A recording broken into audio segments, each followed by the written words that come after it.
Hey, what's up, everyone? This is THQ Tank, your official UFC Undisputed 3 community manager, bringing you our first edition of Inside the Octagon, starring Donald Cerrone and Benson Henderson. And I'm going to get off the mic here and hand it to our lead designer, Wes Spun, and assistant producer, Nick Robertson. They're going to take you through the match and show you what's new and awesome about our ground game.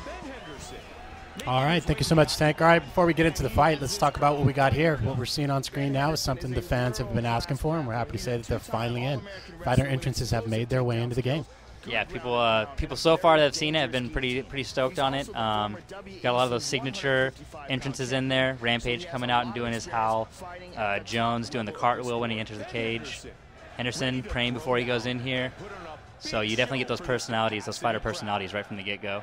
Yeah, and they're also very informative. You're going to hear Joe Rogan and Mike Goldberg also give you some history about the fighter, what they're good at, their strengths and weaknesses. So if you're not familiar with all 150 fighters in the game, Joe Rogan will give you a little bit of insight to what your guy's good at, and that's very, very helpful. Yeah, it can definitely help you, game plan what you're going to do with this fighter. If you've got a guy like Cerrone who's got, good Muay Thai and good submissions, then you're going to want to, tailor your game plan around that. Avoid his submissions and avoid the clinch. Yeah, so these two guys they fought in the past. They're former WEC fighters. They fought in the past, had some tremendous battles on the ground. I think that's why we wanted to showcase them here, because they just have excellent ground game in the game as well. Yeah, both of those fights were just back and forth, crazy action on the ground. So we figured these guys would be a good choice to show off our new ground stuff. So we've jumped into the game here now, and you're going to see I'm controlling Cerrone and Nick's controlling Benson. I take him to the ground there from the standing back clinch, and the ground transitions are pretty much the same as last year. Using all your transitions are done on the right stick. We do have a new control scheme this year. The alternate control scheme allows you to flick up or down on the right stick to perform your transitions, but we still have the classic controls, the pro controls, that allow you to stall your transitions by starting the input and then completing the transition maneuver. So right here, I'm kind of holding off, waiting to see what he's going to do. Wes is pretty tricky on the ground. Notice he didn't transition, so I tried to grab his head. He struck out of the clinch there. Yeah, that's a new feature we wanted to add this year. So you have the ability to perform a transition to enter a head clinch position, or you can just transition block to prevent me from posturing up. It's a little bit easier to perform. And then here I'm using some ground sway, so avoid the ground and pound. You can actually move your head, stay out of the way of those punches. We'll get back to your feet. Gives you a few different options for how to defend yourself on the ground. And we're seeing here now, this is a new position that we've added into the game. We have the seated cage position, so we have open guard variant of that, half guard variant of it, and it allows you to perform submissions off the cage, wall walk on the defensive end as you try to push me into the cage here. Why don't we talk a little bit about that? Now you can push their head up into the cage, and you can actually get more damage. You have options with the using the cage. What you're seeing here now on screen is the actual submission system. It's a brand new submission system that we've added this year. Basically, the attacker's on the outside of the HUD. You're trying to overlap the defender who's moving around the octagon. The longer that you stay on top of the defender, you'll see the camera start to push in, and that indicates that you're closer to finishing the submission. When the camera pulls out, you're closer to escaping the submission. So getting a lot more feedback this year in terms of what's going on with the submission and how close you are to finishing or escaping. And there's also that bar right there in the middle that shows which player is winning. Or show the red or blue filling up, so you know when the submission is going to finish exactly. Right, the shine is gone, people. The shine is gone. Oh, he's out of it. Nicely done. Final 30 seconds. Non-title fight scheduled for 3 5-minute rounds.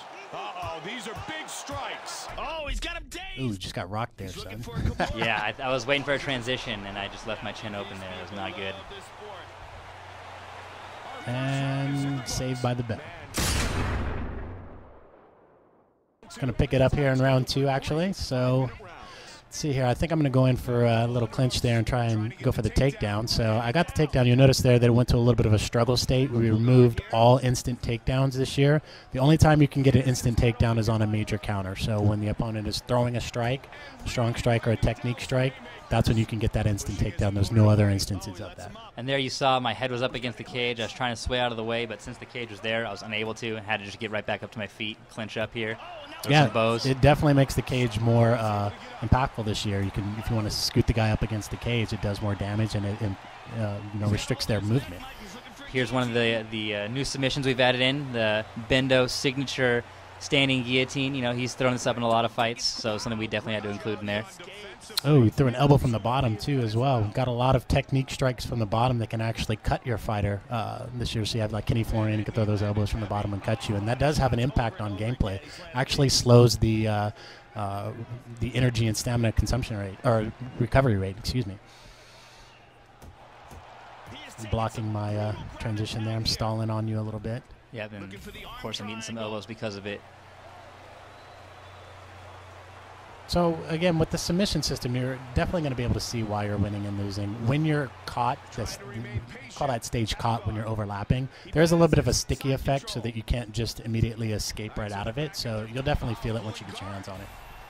Here now he's throwing in the Go-Go Plaza. This is definitely a move I do not want to get caught in. It's one of my favorites, and to get submitted with it would be quite demoralizing. Yeah, it's pretty easy to determine who's winning and losing and who's controlling which fighter. The P1 and P2 indicate the player 1, player 2. Also, if you forget, you can look at the tape around your gloves, red corner, blue corner. That's what those colors represent. Here, I'm teeing off, getting a little cocky. I got the mount position. Still postured up, throwing some heavy strikes here. So what I was doing there was actually trying to block his strikes, timing or swaying or blocking his strikes. If I effectively sway one of his strikes and then immediately try to transition, my transition window rate is increased a little bit. So you might want to try to do that. So I get the finish there on you. Yeah, definitely paid the price. Thought I had you, and as you can see, I did not.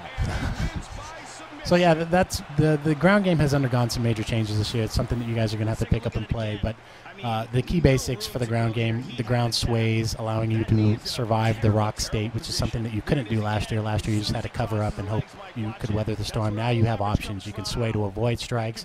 You can counter grapple to catch the punch and pull the guy down into a clinch position. And again, when your opponent's postured up, if you're swaying or successfully blocking, if you try to transition immediately afterwards, you'll be able to increase the success rate of your transition. And the last thing you'll see here, we've got the the fight metric style report showing exactly what damage was done to each body part, so you know at the end of the fight why you got knocked out or submitted or just dominated. And yeah, that's going to go across all modes this year, so you'll be able to see after every fight this breakdown. So hope you guys enjoyed it. Thanks, Nick, for helping me out, and we'll be back inside the Octagon giving you some more stuff.